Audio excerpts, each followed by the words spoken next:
Thank you. Right, shall we make a start now? I think there's a few more joining, but so we'll be obviously letting them in as we make it at the start.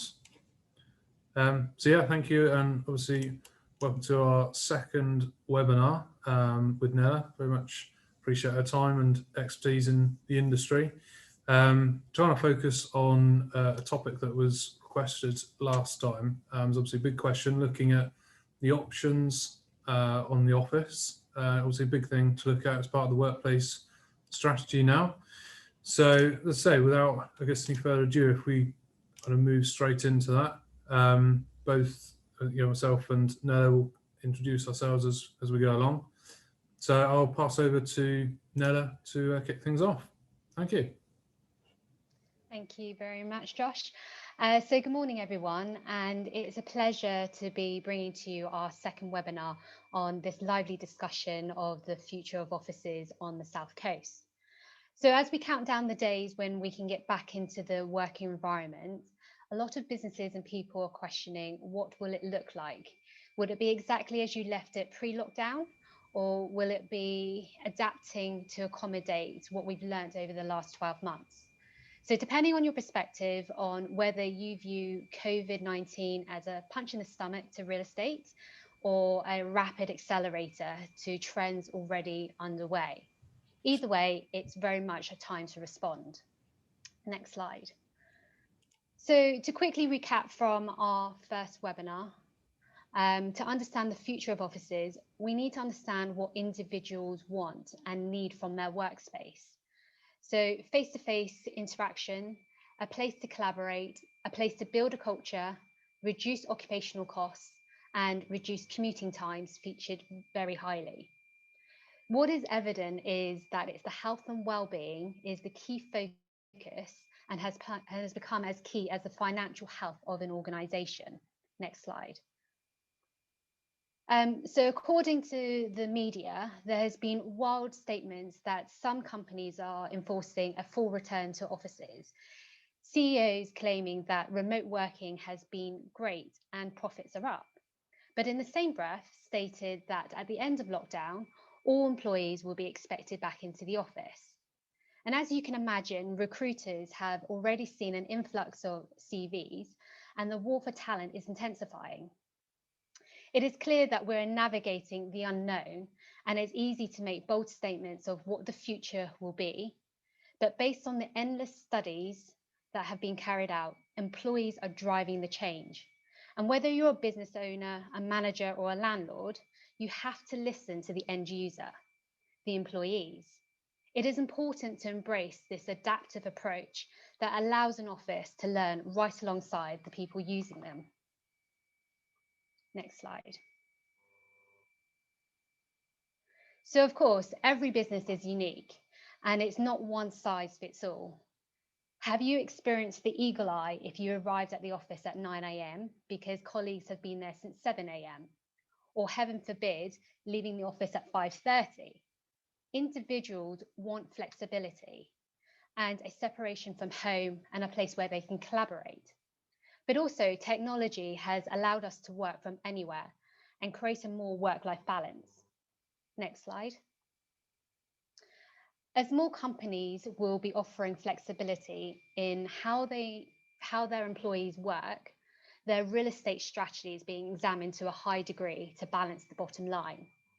So for businesses adopting a more hybrid model where employees work in an office, homes, and in other places, it's important to understand the financial pros and cons of what it actually means for a business that is faced with the decision on whether a conventional office or a flex workspace is more appropriate. Next slide. So to set the scene, we understand from the last webinar that there is huge cost savings for businesses to relocate to the South Coast. On a conventional lease term, being almost 3/4 less of the rent compared to London West End offices. But today, we want to explore the pros and cons of traditional leases versus the flex office. So let's examine further financial runnings of a typical 5,000 square feet office on the South Coast. firstly, the terms that we're using are indicative on our experience and not an exhaustive list. The terms are reflective on a 5-year term, and this will vary depending on the landlord, whether they are income driven or headline rent driven. And the rent-free period, again, can vary between 6 to 18 months rent-free, depending on the building and the circumstances. So in this example, I've used a 5-year lease with a 6 months rent-free at £25 per square foot. A 10-year lease with a break at 5-year or a 5-year lease with a break at 3 is much more typical in these markets on the South Coast. So with effectively a full repairing and insuring lease, a company will be primarily responsible for the full running of an office. The upside is that they will have full ownership to incorporate their own brand, identity, and culture, as well as control on how they use the space and adapt it to reflect their business. So I've based this example on 80 square feet per person, which can vary again depending on the business operations. So for example, a call center may operate at 30 square feet per person, where an architect with bigger desks that for all of their plans may operate at 150 square feet per person. So based on 5,000 square feet, I've calculated 62 employees at £96 per square foot. And this allows for circulation space, meeting rooms, and kitchen facilities. Next slide. So the service office concept has been around since 1960. And in the UK, the concept of working together and sharing premises, staff, and overhead costs have primarily was used for barristers. They normally banded together in chambers to share administration and operating expenses. So it's much more seen for new markets. So for example, businesses which are typically based abroad or in other regions in the country, and they require presence in a certain location. It's great for startups, so small to medium businesses which don't want to make a financial commitment to a longer lease term. Overflows, so typically a large company experiencing growth with traditionally a lease space area, which they've outgrown. So this can be a short term, so 3 to 6 months, for example, and could be anywhere between 40 to 50 employees. Also interim, so if a client are in the process of moving from one space to another, they can take short-term space if they're facing delays of completing on their new premises. And it's also great for project-based clients that have a specific need for an office based on a specific contract. Next slide. So you typically pay a higher rate per square foot as you're paying for flexibility, and providers also tend to work the space harder, fitting in a larger number of desks into a smaller amount of space, so 1 to 40 square feet, for example. So although it's £25 per square foot more expensive, you are paying for flexibility, limited setup costs, no deposits on some locations, and management of an office is all included, and you pay one fee. So of course, if you didn't really require those additional services, like a meeting rooms, then this cost per square foot can be reduced further. So many businesses believe that if they operated at a 5,000 square foot floor plate historically, this is how much they require for a service office, which would result in a 26% increase in costs. However, what they sometimes don't realise is that you don't need an area for a kitchen, breakout areas, meeting rooms, as these are all shared in the communal areas. Therefore, you could reduce the floor plate. But both service offices and co-working spaces offer you a chance to move from working remotely into a physical space. They both offer many benefits of having a home base for your business without the added burden that a traditional lease can bring. So a company may rent a private office, an entire floor, or several floors in a building, depending on their size. And in contrast to traditional offices, service offices is usually much more of a fully furnished office that is set up and ready to go. Next slide. So co-working is the new kid on the block when it comes to office workspace. So co-working offers flexible workspace for freelancers, entrepreneurs, startups, and small businesses. In a co-working area, there are many options for type of space you can rent. So it could include like a club lounge where you're hot desking in an open environment, and that will range from 75 to 150 per person per calendar month. You could take a dedicated desk for your team, and again, that would range from £175 to £250. Or you could take a private office for individuals or groups, and that can range between 300 to 450 per person per calendar month. So the cost will vary depending on the operator, but based on my example of the 62 employees, this will equate to approximately £90 per square foot to £135 per square foot. But most co-working spaces are focused on building a community, including networking events and socials. And you'll generally find a community manager on hand to assist with troubleshooting issues. Next slide. So when we reflect on the evolution of offices, from cellular offices to open plan with rows and rows of desks, it is likely that the future of offices would be a hybrid model, which will be heavily focused on multi-purpose space that can be used for informal meetings, events, team engagement areas. But it will also be really important for businesses to create a bespoke working environment that meets their business culture based on their employees' needs. So selecting a space that works for you and your business and that provides the level of flexibility you require is going to become even more important. So based on an individual working 3 days a week from an office and 2 days from home, staff, say 37 staff on a conventional, sorry, Josh, you've gone too far. So say 37 staff in a conventional office and then 25 staff on an ad hoc basis. The indicative cost is 355,000, equating to £96 per square foot, which could be 25% off a company's bottom line. If a business felt that they could and were completely comfortable going completely flexible and would consider a co-working hybrid approach, the cost could be reduced further to £70 per square foot, which equates to 68% cost savings of the company's bottom line.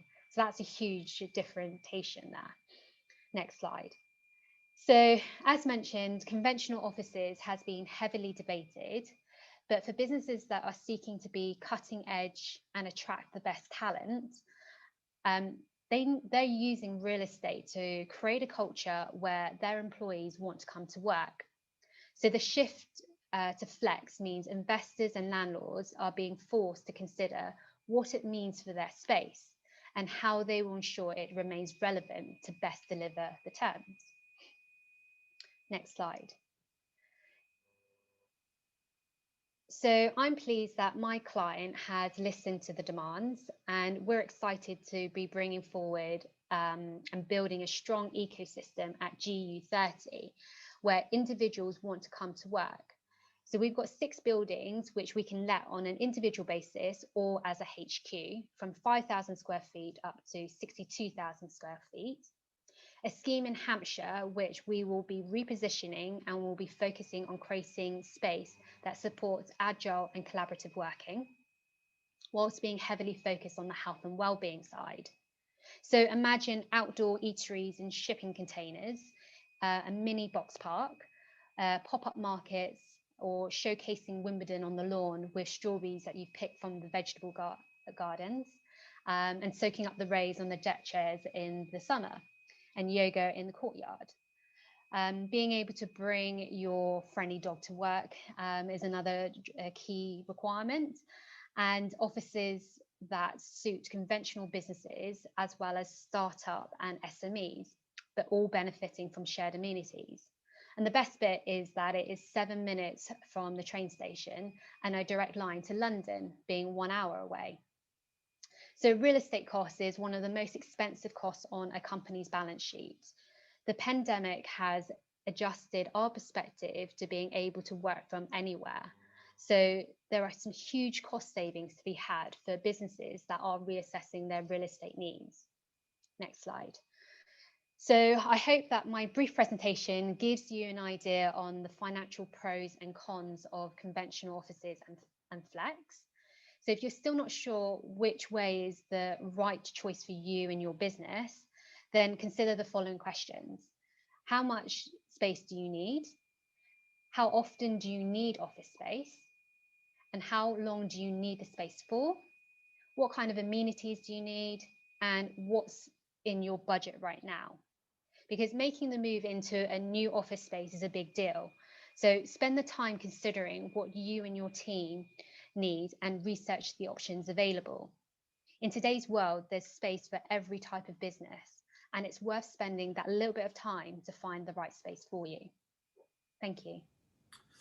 Lovely. Thank you for that, Nella. Obviously, I really appreciate your insights into that. A lot of great takeaways. So I guess just wanting to move forward and sort of talk a little bit from our side as more of a design and build, looking at the actual office design and refurbishment. So obviously Nella's expertise is around finding the building. Essentially ours is looking at creating the right space for you as a company, which used to be relatively easy. You used to be able to, know how many staff you had, however, sort of work out on a approximate square foot, and then you would off you go and kind of find your building. However, nowadays there's a lot more to consider, and I think one of the big things that has definitely come out strongly from the pandemic is that many companies have accepted the fact that a lot of their staff can work remotely, and we're working a lot of our clients that even 2019 would never have kind of considered maybe looking at remote working, have now been forced into that and are now quite seriously considering that as an option. So just wanted to start really with a very interesting statistic from the Leesman report. Certainly a worthwhile report looking at if anyone is considering this. And one of their big things was around how the home, people are feeling productive at home. And obviously, as this statistic sets out, more productive at home potentially than in the office, which raises obviously an interesting question for employers. It'd be very easy to look at that and assume that it makes sense. Why doesn't everyone work at home? They're more productive. There's a lot of considerations which I think are potentially harder to put a value on. Obviously, collaboration is a big one, but looking at like the culture, the social interaction, which I think we've all experienced or sort of missed that element, and it's looking at how much value you put on that, and it's also looking at how sustainable home working is as a long-term strategy if it's just pure home working as a for an organisation. So we're going to talk through a few elements. One of the big things that we've started running in the last few months is a free survey, which we run with a lot of our clients, and it's basically getting feedback from staff on their experience with the current office, and sort of being more looking at what they would like in the future. So top three that come up across the board. Number one is workstations, which obviously not particularly unsurprising. People's traditional views of an office are still around coming in and looking for somewhere to work. And I think it's important from a design side that we don't forget that. It's very easy to maybe focus heavily on the collaboration and the meeting rooms, but ultimately there's always going to be that need for people to be able to work. You've also got maybe more extrovert type people, more outgoing, a lot of people who crave the sort of office banter, if you like, or the office culture, and they may be much more productive in the office at a workstation. So a lot of this and everything that we talk about is all down, is dependent on the company, dependent on the culture and the management style on that. So as I say, workstations, which there needs to be included in any sort of agile scheme. Collaboration, so obviously kind of a natural area, and I think that's, as a lot of people picked up, is a sort of direction that a lot of offices, particularly in a more agile or a hybrid model, is going to be built around supporting collaboration. And private meeting rooms is obviously reinforcing that point, which is interesting. So these are just a couple of different images of some of the sort of products that we're seeing a lot.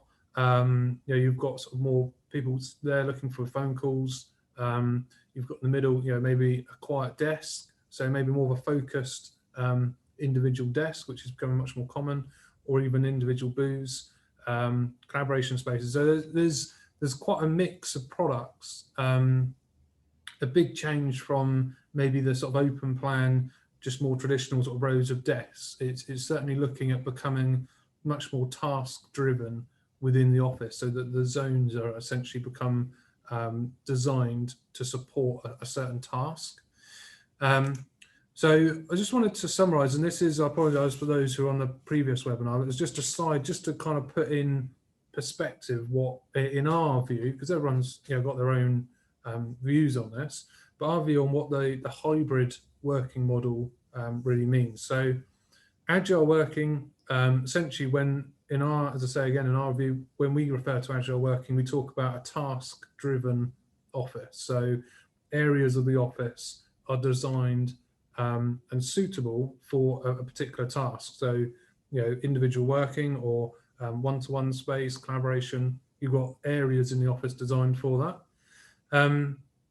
Which now we're looking at remote working, which is obviously includes home working, but could include working in cafes, could include more of a sort of hub and spoke model, or sort of smaller co-working spaces that could be as part of the strategy. And it's now looking at how those actually come together, and essentially, almost home working becomes another zone of the office. So you've got, as I say, sort of quiet zones within the office. Home working is just an extension of that, and it's looking at how practically that would integrate. So this is a quick summary on typically the breakdown of office space that we saw kind of pre-COVID, if you like, or before looking at a hybrid model. So primarily a lot of individual space, and then based again off our survey results with this. So typically people are often looking sort of 2-3 days a week working from home, and a much more of a shift on a lot of our designs around the office focus being much more heavily around collaboration.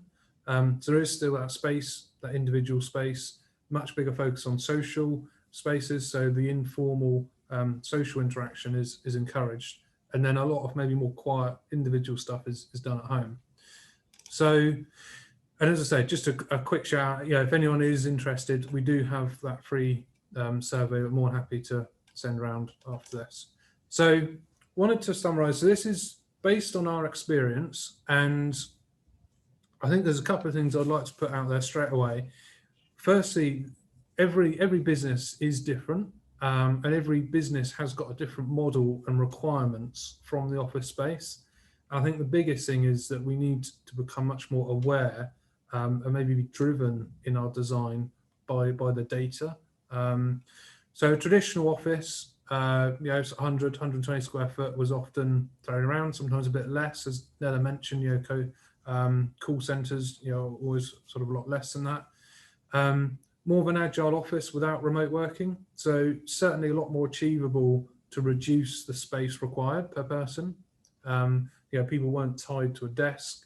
They didn't have a set desk. They were moving around, as we sort of mentioned, task driven.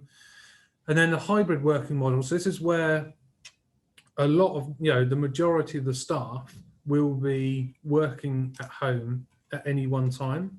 And again, I would just come back on that point that, these are not sort of cut and dry figures that can be applied to any business. It's a guide on what can be achieved. And also, I think the hybrid working, that's based on consultancy. the right working environment would need to be created because it is obviously a much smaller footprint. You're talking kind of about a third of what a traditional office may have been. So it's it's a significant reduction that would need to be designed, as I say, for the business. So the second point is that we get asked a lot is around budgeting, and obviously trying to sort of align with what Nella's set out. We put a few suggestive numbers out there.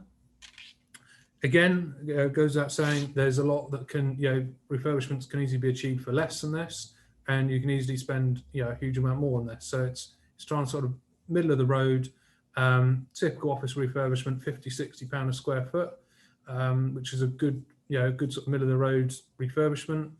An agile office is often quite a bit more. We have found that.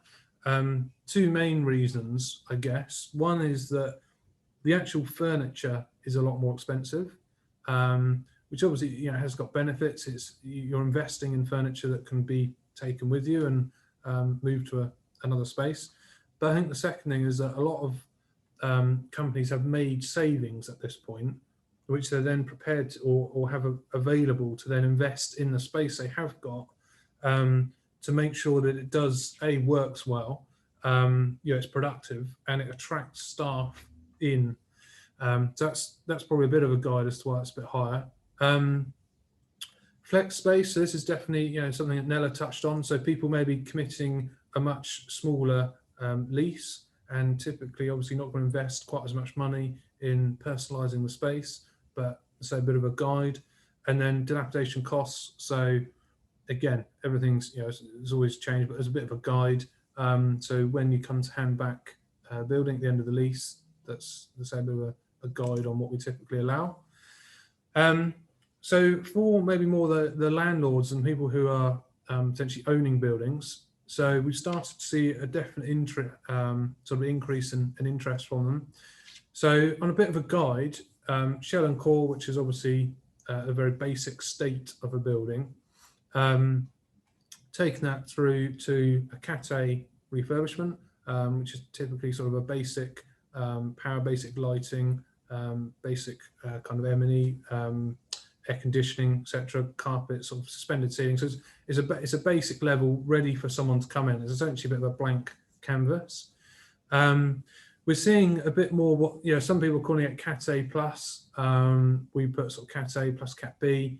So it's essentially where landlords are starting to create more plug and play type spaces. So taking on a building and developing it through to the point where people can then lease out a specific space, personalised, is obviously going to be a lot more.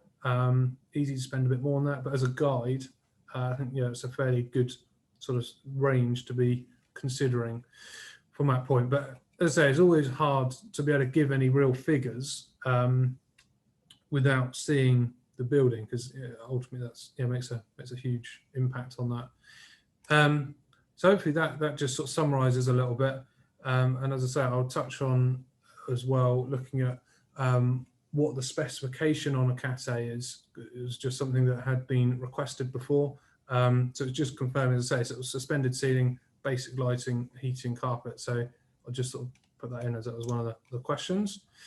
And then, just to summarise, it was more to back up. We're excited to be working with Nella on this new project that she has in Lippert. So it's looking at, as I say, it's a much bigger space. It's in kind of taking on board the whole concept of task-based office space. So this is looking at the building just to give a bit of a feel for how the different zones can work, particularly on a much larger scale. Again, as I say, the focus on health and well-being in particular on this site is exceptional. So very excited to see that come to life. And again, these are just some of the sort of styles of, I guess, what's been brought through the space, particular focus on biophilia, as obviously many people will be aware. But no, it looks, as I say, it's going to be an amazing space. So excited to see that. But that summarises really for me on a bit of an overview, hopefully a few useful takeaways on that, and move through into bit of a question and answer session, and if anyone has anything in particular. So I'll quickly jump onto the chat to see. I think one of the things, just to start off, I know someone put out there, Nella, which maybe you could respond to, was around whether you're starting to see already people moving maybe out of London into sort of smaller spaces out into the south. What are you starting to see from that side? Yeah, there's definitely been an influx of inquiries that have come to the market in this first quarter. Businesses are reassessing that their real estate and looking for office accommodation in our region. So we've got probably about a good maybe 5 or 6 quality inquiries out there between the 5 to 20,000 square feet that are all looking to basically take an expansion into our regions as opposed to a full relocation from London. So they're looking for like kind of that satellite. I think what has been interesting, which Hampshire Business had stated that there'd been 25,000 individuals that were commuting up to London pre-lockdown. So I think the drivers for people to kind of work much closer to home is driving why businesses are deciding actually the South Coast is a place that they can invest. Yeah, no, excellent. And as you say, I think we were discussing last time, but there's even from, I think, the sort of heightened awareness of from COVID, there's an awareness of travelling into London, public transport. I think everyone kind of felt it commuting into London. So I think there's going to be an awareness of that in the future, which will play into that. So just responding on a couple of things that are coming into the chat, which are great. Great one from Tony. As I say, certainly a very good point, which I didn't make clear, but around business costs from home working. I think one of the big things that we are seeing is that people should be carrying out DSE assessments and checking that there is a proper setup, and those same obligations that you have in a workplace to creating a right home office environment would apply, certainly if you're looking at as a longer strategy.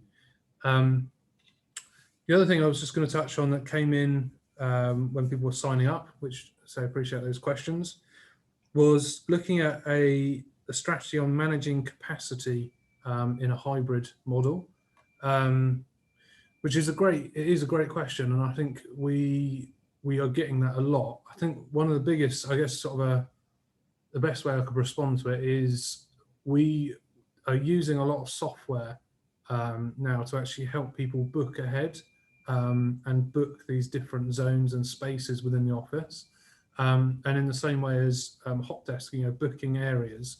And I think that software is going to become more and more important. I think it'll be very hard to run a hybrid model without the right technology in place for people to be able to plan ahead.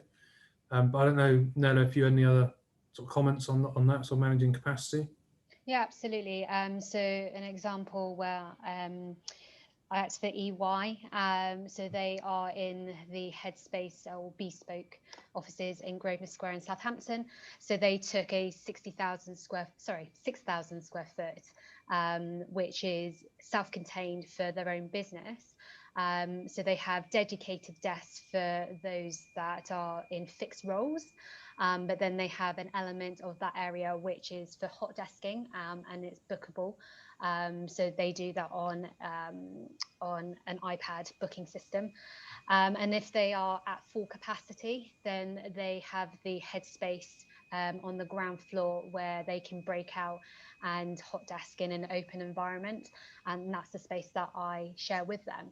And it seems to be, it works well pre-lockdown. Obviously, it was very short-lived before the borders closed, should we say. But I definitely think that you have to have a very good system in place to kind of manage that capacity. Yeah, no, definitely. It's definitely a key part. So we've got a few good questions here for you, Nella, I think. So regards to volume of requirements, what would you say, how much take up is there looking for sort of plug and play style offices? Are you seeing a rise in requests for that? Yeah, I think because the roadmap timeline has been so uncertain, a lot of businesses have left their real estate decision quite late. So we're definitely seeing a lot of the inquiries that are coming through saying that actually we need to be in an office by within 3 weeks, for example. And certainly that doesn't facilitate your kind of conventional lease. Particularly when it takes 3 months to do the legals, and that's if you've got decent solicitors. So going down the kind of flex route or co-working environment, they can, they're able to kind of turn around a lease very quickly because it's a standard license agreement. But also we're finding that landlords are having to basically compete with the co-working service providers and offer fitted space as a solution in order to be within the running, purely because of people leaving their requirements too late in the day. No, that's great. Thank you. So I'll try and keep moving through because we've got some great questions coming in. Really interesting one here, actually. What are the flex space options for companies that need a mix of dedicated workshop / industrial space and office? Have you kind of had much requirement for that for now? Is that Yeah, so the kind of mixed use facilities are the likes of like Base Point. But I think that in terms of the specification, it's being demanded more and more because those that are working that have like a lab space, for example, I've got one client that I'm acting for that basically needs a 50-50 facility of offices and industrial, but there's actually very limited supply on the South Coast. So we need more business centres to be able to create those facilities, and at the moment on the South Coast it's very it's either an industrial or it's either offices, but what we have seen is that industrial rents are creeping up and up that like you for industrial, like a small medium unit, you can get about £12 per square foot. So for an office which is kind of second hand tertiary, you can get leases for around that £12 to £15 per square foot, just as an example. So the cost actually makes sense to be able to provide business units. So we do need landlords to actually bring forward more spaces of that ilk. Yeah, interesting. No, that's interesting. So as I say, great, appreciate all the questions coming in. So there's another question here. Certainly landlords incorporate co-working and flex working within a traditional office building. So I'm guessing as a combination, which I think you've definitely seen quite a bit of. Fair to say, Nana? Absolutely. So we've got a number of operators that are expanding into our region. So coming out of London and exploring the South Coast. So there's one that's opening in Southampton called Clockwise Offices.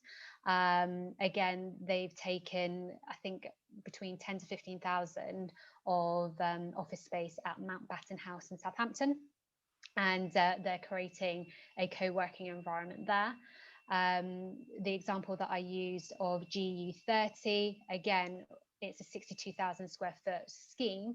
And to be honest, people have got to be thinking about it's a hybrid model. So we're looking at that scheme and thinking, okay, 30%, if not 50%, will be conventional leases. So taking your kind of a 10-year lease with a 5-year break. But then the other 50% of that scheme will be a co-working environment to allow to attract those kind of SME businesses. And what we're seeing is that those SME companies will grow quite quickly, particularly in the tech industries. And then they'll eventually then move in and take larger space. So there's definitely an opportunity for landlords and investors to work side by side with a co-worker or a service operator. And in terms of the kind of financials, co-working providers don't all take management agreements. They will also take a conventional lease if they have an anchor tenant. So I think we can work much more closely in providing a more hybrid model for buildings. Yeah, no, that's great. It's interesting, and it's obviously been great to work on creating that kind of incubation style innovation hub, like you say, where people can kind of come in, SMEs, and then hope to actually grow within the space and use the network there, which I think is really exciting. So just to kind of move through the questions. So obligations depend on the amount of days working from home. Not sure I 100% understand that, Karen, my apologies, but I think if I understand it correctly, it's around, is there anything, any obligations on the company for those that are working from home, maybe? I think the only thing I would reinforce on that point is that the home office, as I say, should be a suitable setup. You're saying the obligations on the company within your, within an office to create a right working environment, the right chair, the right monitor, all that kind of thing, they still apply to a home office. But yeah, apologies if I didn't understand that. Feel free to throw another question in. Great one from Liam. I think, where you see a space, where you see a time where two aligned businesses could share a space and lease commitment, potentially halve the cost. It could be amazing. You could get a shared kind of communal breakout type space. But I don't know, have you got any thoughts on that? No, I think it could certainly. Yeah, absolutely. Yeah, so I've got a few clients that have realized that their real estate requirements is no longer fit for their business. So they're seeking to kind of mitigate their liabilities. So say they've got 5,000 square feet, they realize actually I only need 2,500 square feet. So that other 2,500 square feet, I can share it with a like-minded other business, that we can then share the resources, the kitchen facilities and things like that in order to generate an income. I think the way that the last 12 months has gone, there's a lot of niche businesses and entrepreneurs that have kind of stepped out on their own, similar to myself. And Liam, as you know, you've got a cracking facility at the old Bond store in Southampton, and that is really doing that. It's bringing entrepreneurs that have a similar objective, similar mindset, and they're able to kind of share the facilities and share the resources. And I think that's quite powerful, that actually there's a new way of working. And you think particularly where you may have organisations moving to that hybrid model. So like you said, they had 5,000 square foot, they maybe moved to a lot of people working from home, they redesigned the space. Be a perfect time to, as you say, either sort of sublease some of the space or maybe create a space with someone else. Yeah, that's, it's certainly an interesting move forward. So moving through, contracted to work from home, but it's a flexible working arrangement to suit the employee. Are the obligations different from a health and safety perspective? So I don't, as I say, from my understanding, the health and safety perspective is there's still the same health and safety requirements that are in an office will apply at home. The same, you have a duty of care in an office to your employees to create the right working environment. And that same, particularly if you're promoting it as a business, as a long-term strategy, will apply at home. I think over the last, over COVID, businesses could potentially have got away with the fact, that if, say, their staff have worked on a dining room chair on a laptop and got bad back for a few months, like it's not acceptable. But I think they could say that, obviously due to the pandemic, people were forced to work from home. But it's a very different situation if as a business you set out a strategy that includes home working, there needs to be really a level of investment, or at least the business needs to have shown due diligence to any home working setups to make sure they're set up correctly. But as far as I'm aware, there's not a lot of legislation clearly setting out yet. And I am aware that that is something that apparently has been looked at, because obviously it's not been particularly common, or as common, I should say, as to recently. So hopefully that helps a little bit. Another one from Alex. So regards to subscription-based flex space model, do you see a significant increase in demand for this sort of membership on the South Coast? Home workers needing space to drop in, and if demand is set to increase, do you feel there is enough supply to cover this off? It's a risk of volume management issues. What would you say on that, Nella? Very big question, Alex.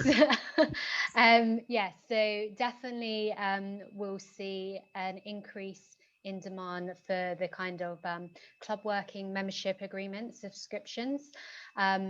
Like I said earlier, 25,000 individuals were commuting up to London.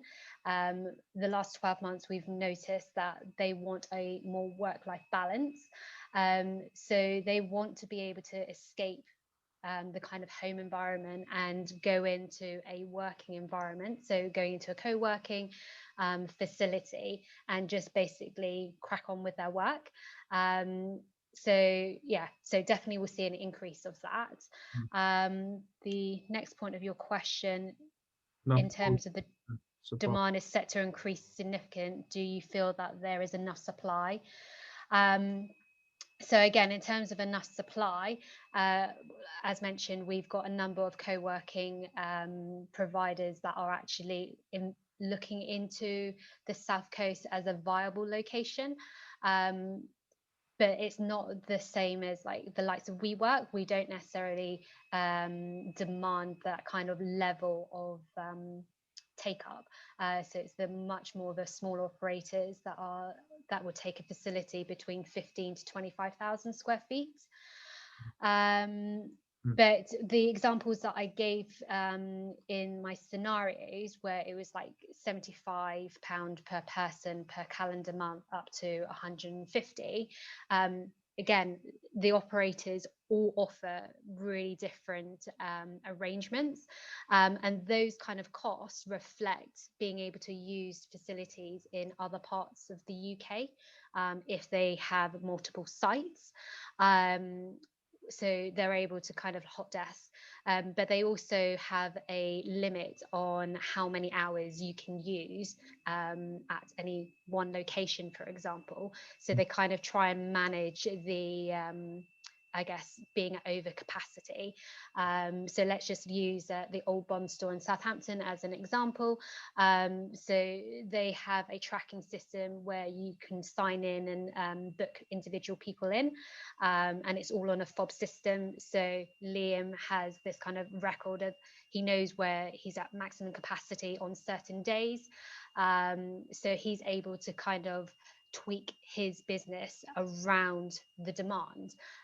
So it's really important that any co-working provider has those similar resources, as opposed to it's an open door and anyone can come in, because yes, the health and safety risk, as well as like, is it properly ventilated for maximum capacity? And those are all the things that a service provider would have to consider.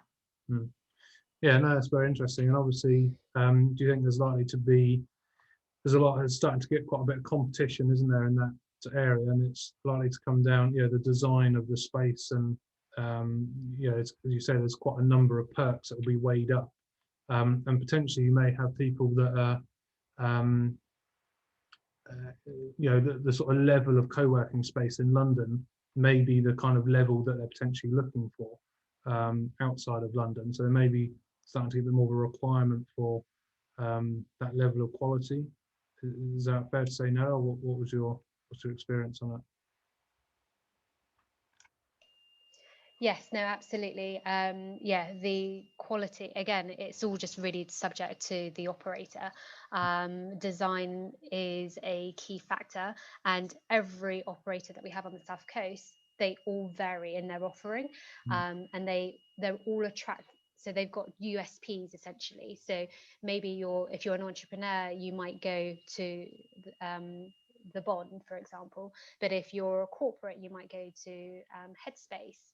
And then if you're kind of like an SME, you might go to Arena. So all of them offer they're all really different in terms of their communal service that they offer, whether they're doing events or like networking to kind of create a community?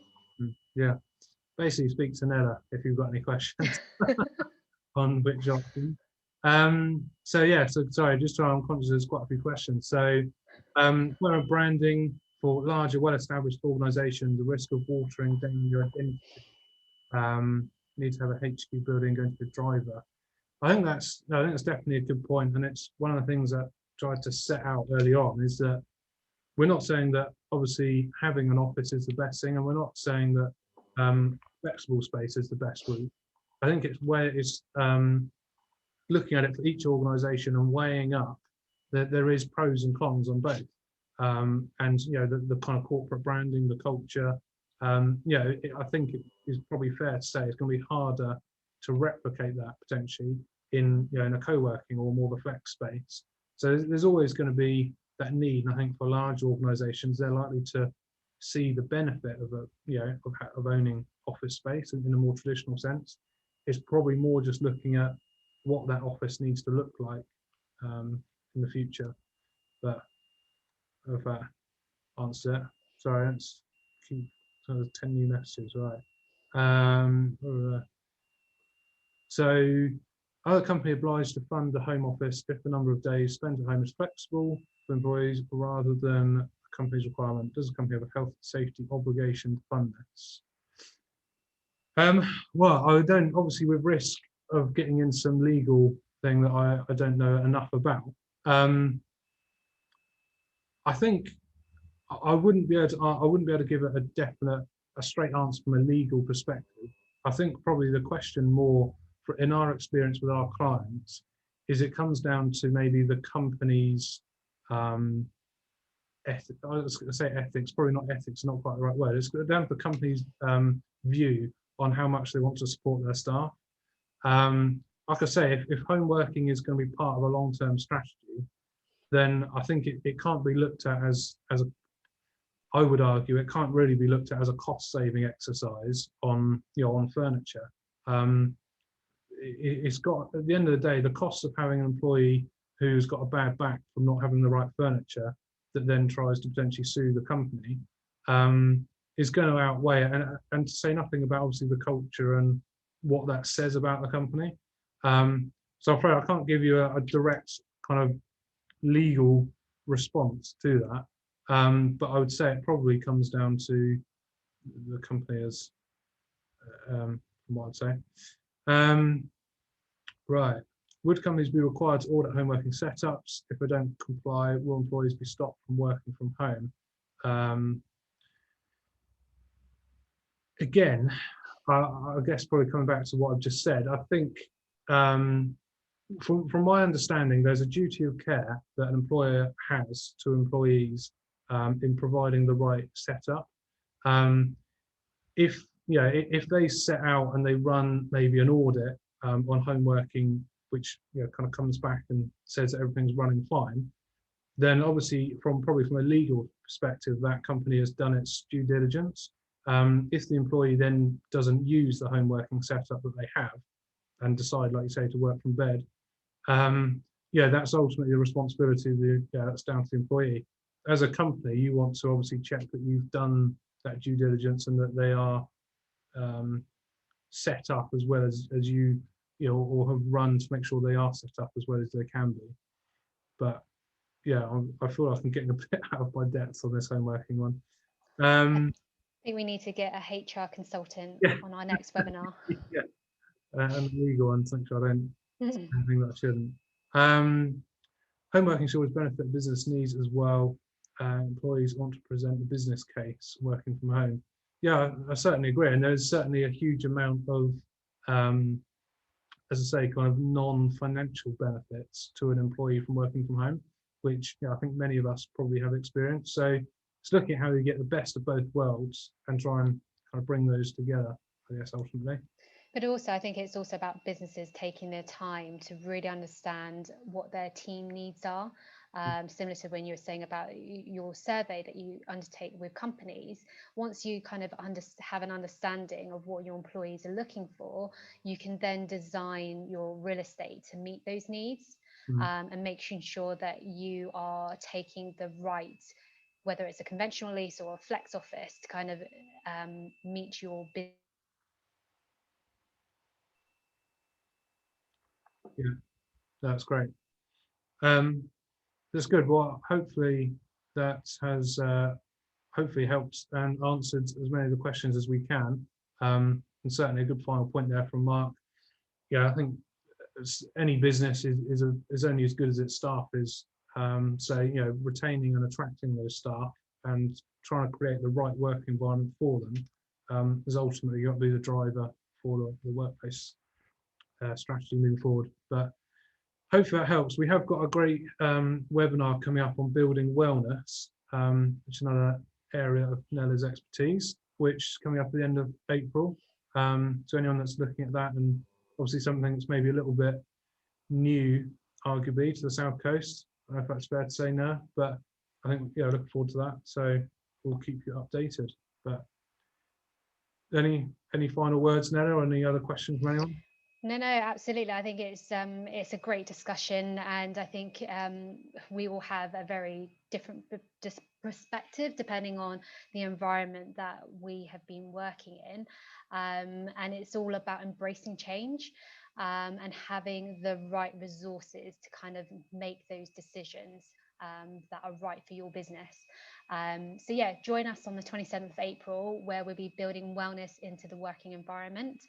So covering the likes of sustainability, fit well, and well-building standards. So all of those good stuff.